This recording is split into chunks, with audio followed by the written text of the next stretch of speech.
نماز میں loud speaker کا بھی آ گیا، جبکہ امام ابو حنیفہ رحمت اللہ علیہ کی فقہ میں یہ لازم ہے کہ امام کی آواز یا اس کے افعال کو دیکھ کر یا امام کے مقتدی کی آواز یا اس مقتدی کے افعال دیکھ کر رکوع اور سجدہ کریں تو نماز ہو جائے گی، اور اگر ان کے علاوہ کسی اور طریقے پر ہو تو نماز نہ ہو۔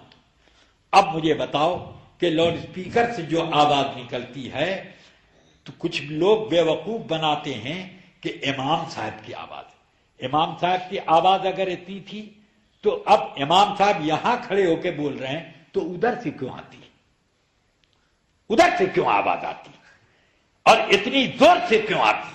جب چاہو اس کو اینٹ کر کے تیز کر لو، جب چاہو اس کو آہستہ کر لو۔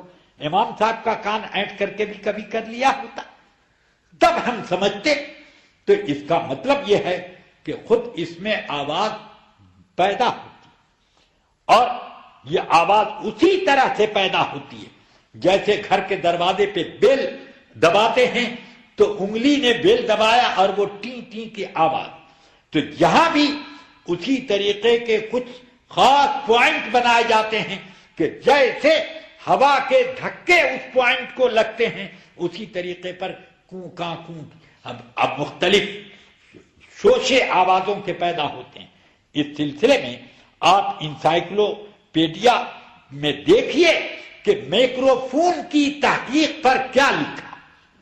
اس نے خود لکھا ہے کہ آدمی کی آواز جب میگنیٹ سے ٹکراتی ہے تو اس کے بعد ایک لہر پیدا ہوتی ہے، اس لہر کو جب ایمپلیفائر سے گزارتے گزارتے میگنیٹ تک لے جاتے ہیں، اس میگنیٹ تک جو کہ ہر میں ہوتا ہے، یونٹ میں، اس میں جب ہوتا ہے تو وہاں میگنیٹ ایک الگ آواز پیدا کرتا ہے بالکل اسی تناسب سے جس تناسب سے بولنے والا بول رہا۔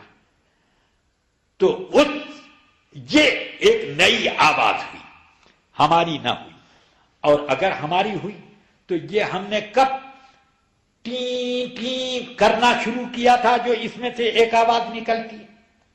ٹی ٹی کی مائک میں سے آواز نکلتی ہے کہ نہیں؟ کبھی کبھی کبھی کہ چوں چوں کرنے لگتا ہے۔ یہ کیا اس کے اندر چوہا چلا گیا تھا؟ کیا اس کے اندر کوئی چیل چیخ رہی تھی؟ یا ہم نے یہ آواز لگائی تھی؟ اس کا مطلب یہ ہے کہ خود اس کے اندر ایسی صلاحیتیں بنائی گئی ہیں جس سے آوازیں مختلف انداز کی بنتی۔ نہ یہ امام صاحب ہیں اور نہ یہ امام صاحب کے مقتدی ہیں، تو اب پھر آپ نے کس کی اقتداء میں نماز ادا کی؟ نماز کیسے ہوگی؟